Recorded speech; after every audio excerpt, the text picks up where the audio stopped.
Hey everybody, welcome back to another awesome selfie video, an episode of Practical Surplus.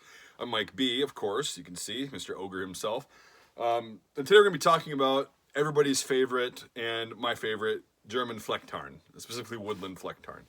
So this stuff was designed, and I did the history on my other video in 1991. It was obviously designed off of a World War II pattern and then subsequent patterns using small dots and stuff, as you can see. Right? If you don't know what Flecktarn looks like, that's what it looks like. So these have been being surplused out now since about the mid to late 90s. And it was weird in the 90s. My friend who was in the Bundeswehr in the 90s said that when he was in training and stuff, and in Germany, he still had the olive green, like old school Bundeswehr ones, uniforms with the moleskin ones with the flags and everything. And they're using the belts with the G3 pouches. And then when he went to the Balkans on the K4 thing, and then they issued him Flecktarn and a G36 with a bunch of new equipment and all that stuff. So it's kind of funny how it's kind of similar to like when the U.S. goes to war, like they use all their old stuff, and then everybody who's going over there gets new stuff. So that started being surplused out like in the mid to late 90s, I guess, because they didn't even issue it completely to their troops until like the early 2000s. So since then, it's been readily available because Germany's smart and realizes that, okay, if we don't need this stuff, we can sell it, make money on it, and then reinvest that. Well, as you may have heard recently, they're not selling any more surplus at all to anybody. No surplus items. They're either going to burn it or do whatever with it. No equipment, no Flecktarn, no nothing. So I don't know how long that's going to last. It sucks, but it's still readily available. I'm not trying to create a panic. I'm just letting you know that it's maybe not a forever thing like we thought military surplus guns were.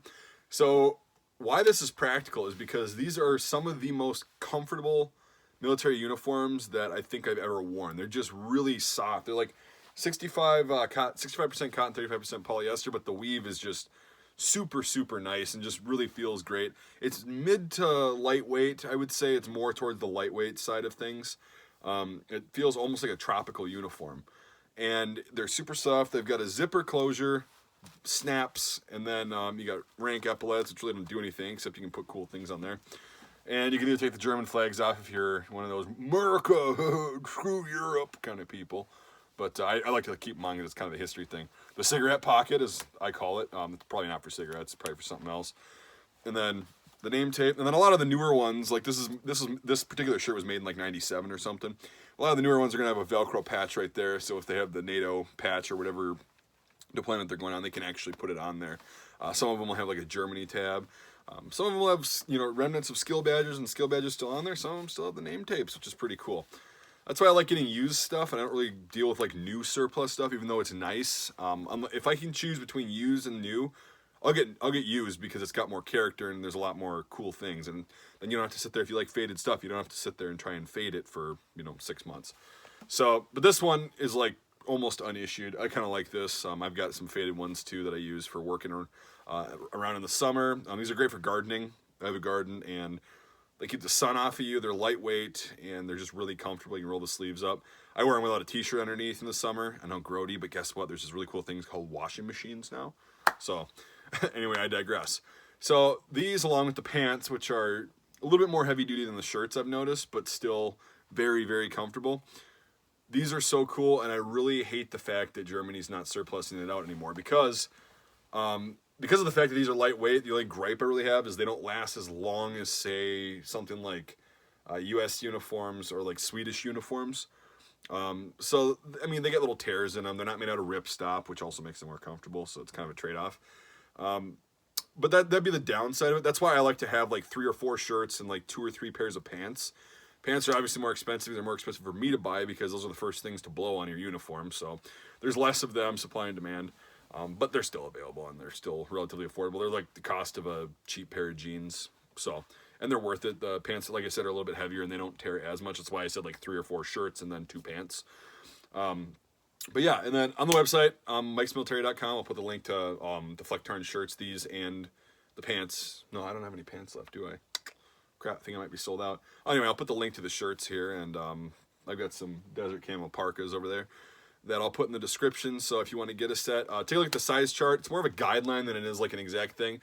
But what I've found is, like, for the size chart that I made, I just converted all the centimeters to inches and stuff, the Bundeswehr sizes, and the NATO sizes, and kind of made it into like the US size chart and stuff with chest measurements, I found out you usually have about an inch or two more than what I said on the measurement. We'll say an inch more than what I said in the measurement, and so it gives you a little bit more room.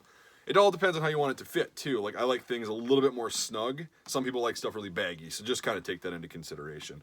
But I've got a lot of nice shirts available, and I'm going to try to get more in the future, but not guaranteeing anything, obviously, because it's surplus. That's the only thing that sucks about surplus. It's awesome, but when it's gone, it's gone. So, yeah.